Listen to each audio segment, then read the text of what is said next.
নিরামিষ হেসেলের আপনাদের সুস্বাগতম।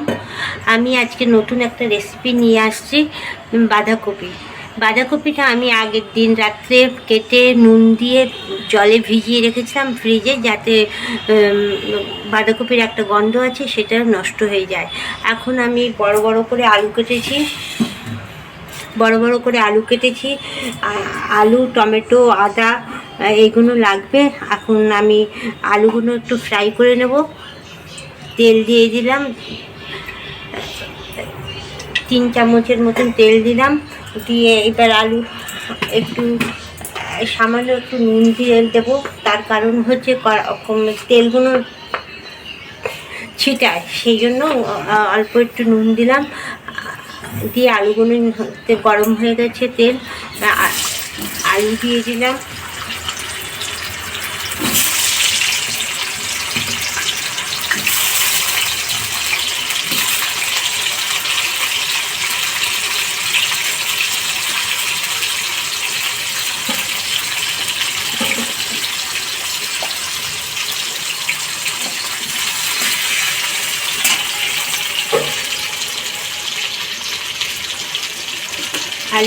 আলুর সাথে একটু হলুদ দেবো।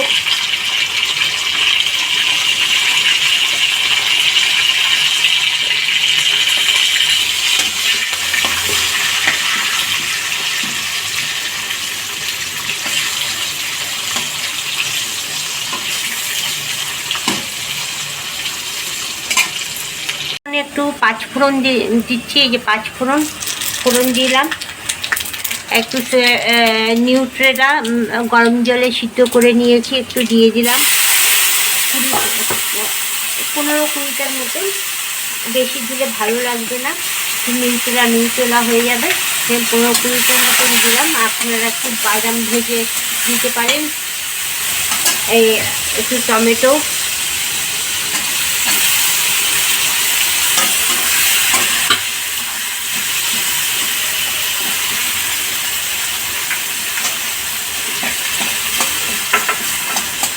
একটু সামান্য আর একটু সামান্য নুন দিচ্ছি, টমেটোটা যাতে মিশে যায়।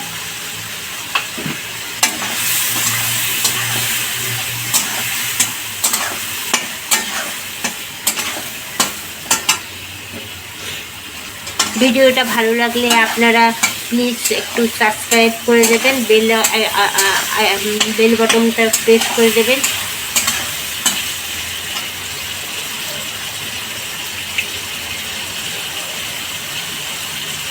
এতে একটু ধনের গুঁড়ো,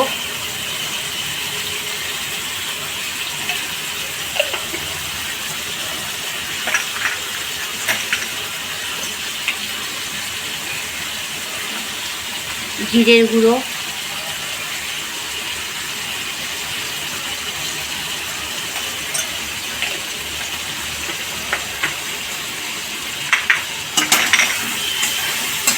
আমি গরম মশলা ছাড়া বাঁধাকপি করবো। এখন একটু আদা বাটা দিয়ে দিচ্ছি, আর একটু আদা রেখে দিয়েছি।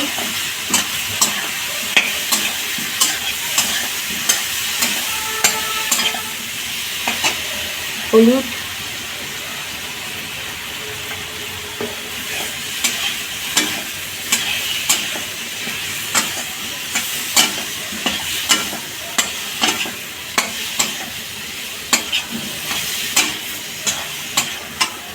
একটু সামান্য জল দিয়ে কষাবো।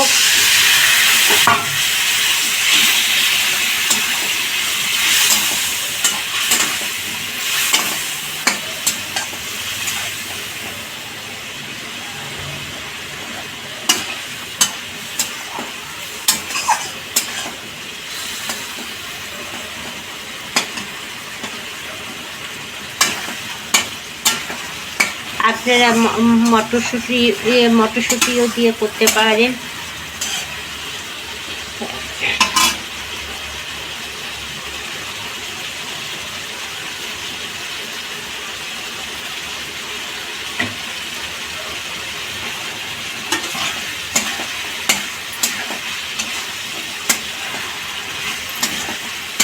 মশলা মশলা থেকে তেল আলাদা হয়ে গেলে তখনই বোঝা যাবে মশলাটা হয়ে গেছে কষানো। এখনও মশলা থেকে তেল আলাদা হয়নি।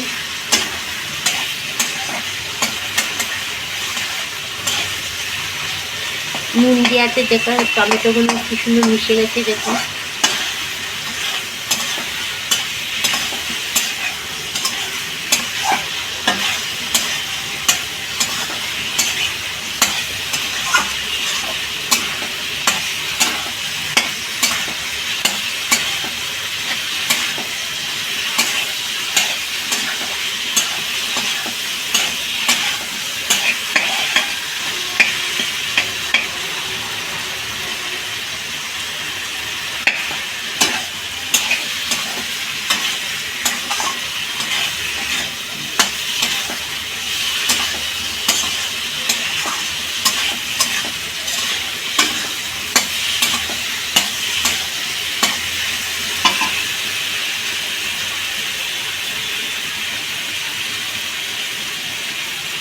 বাঁধাকপিটা রাত্রিবেলা কেটে নুন দিয়ে ভিজিয়ে রেখেছি। একটা গ্যাস থাকে, সেই গ্যাসটা বেরিয়ে গেছে। এখন কোনো বাঁধাকপির গন্ধ নেই, কিছু নেই। আর সেই জন্য আর সিদ্ধ করিনি, অসময়ের বাঁধাকপি তো।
এখন আগে নুন দিয়েছি, সেই বুঝে এখন নুন দেবো, যাতে বাঁধাকপিটা তাড়াতাড়ি নরম হয়ে যায়।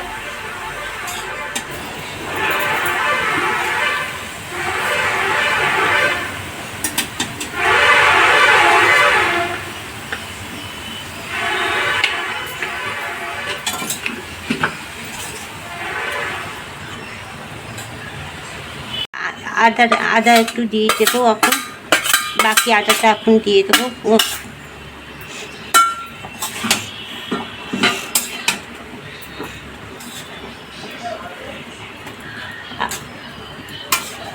তারপরে এখন একটু ঢেকে রাখবো। জল বেরিয়েছে, বাঁধাকপি থেকে এত জল বেরিয়েছে, জলটা শুকিয়ে গেলে তারপরে আমার কমপ্লিট বাঁধাকপি হবে। বলতে ভুলে গেছি, লঙ্কা দিয়ে দিয়েছি। আমি আগের ভিডিওতে আপনাদের বলেছি আমার শাশুড়ির বয়স 94 বছর, উনি খাবেন বলে আমি গোটা গোটা লঙ্কা এরকম গোটা শুদ্ধ দিয়ে দিই।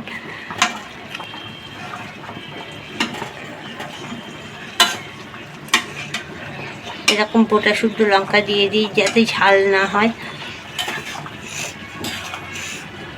আপনারা ঘি গরম মশলা দিয়ে করতে পারেন, ওনার বয়স হয়েছে তো ঘি দিলে উনি সহ্য করতে পারেন না, আমি সেই জন্য ঘিটা দিই না, আর আমরাও খাই না।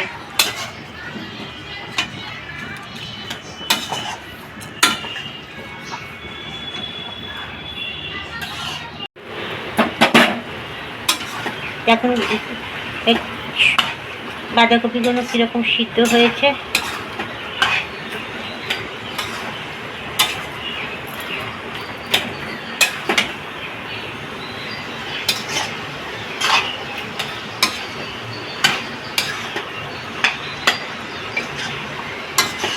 এখন আর একটু সামান্য তেল দেব। আমার মা বলেছে রান্নার কিছু আগে একটু সামান্য কাঁচা তেল দিলে নাকি রান্নাটা আরও সুস্বাদু হয়। ঘি গরম মশলা কিছু তো দেবো নিইনি, সেই জন্য একটু তেল ছড়িয়ে দিলাম। বেশি তেল খাওয়া ভালো না, তেল মশলা যত কম খাওয়া যায় শরীরের পক্ষে ততই ভালো। আপনারা তো দেখলেন কত অল্প তেলে অল্প মশলায় রান্নাটা করছি। আপনারা যদি আজ খেয়ে কেমন আপনারা বাড়িতে বানাবেন, বানিয়ে খেয়ে কেমন লাগলো একটু কমেন্ট করে জানাবেন। তাহলে আমি আরও এরকম তেল মশলা ছাড়া ভিডিও বানাতে পারবো।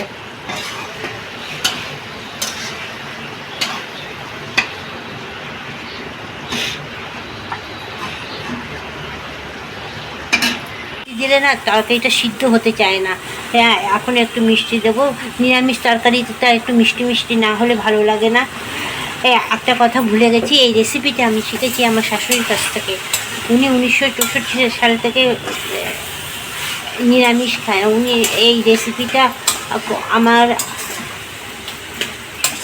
আপনারা করলে করে খেলে খুব ভালো লাগবে।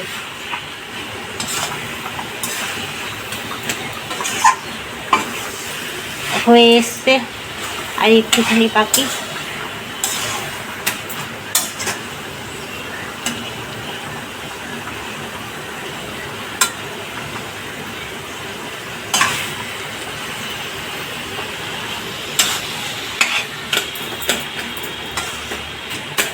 একটু খুন্তি দিয়ে এরকম চেপে চেপে চেপে যাবেন, মিশে যাবে। তাহলে আমি ভয় পাচ্ছি লঙ্কায় যাতে গলে না যায়, গলে গেলে উনি খেতে পারবেন না।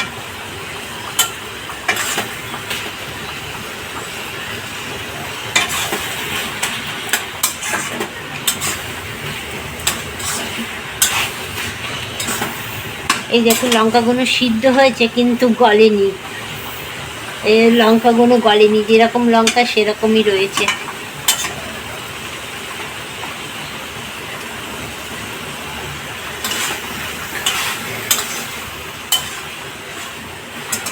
হাতে সরাও, ভাগ করে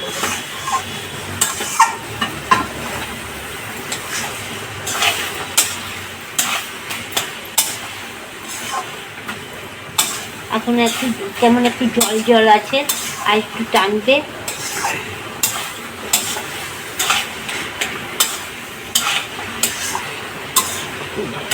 সয়াবিনগুলো কীরকম মিশে গেছে বোঝাই যাচ্ছে না, সয়াবিন দিয়েছি।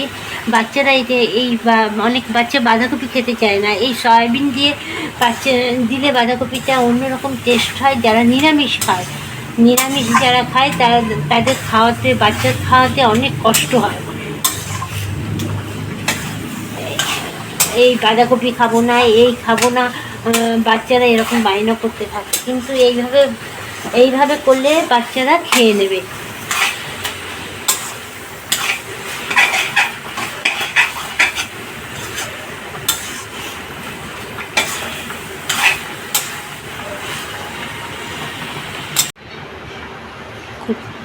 বাঁধাকপি কমপ্লিট।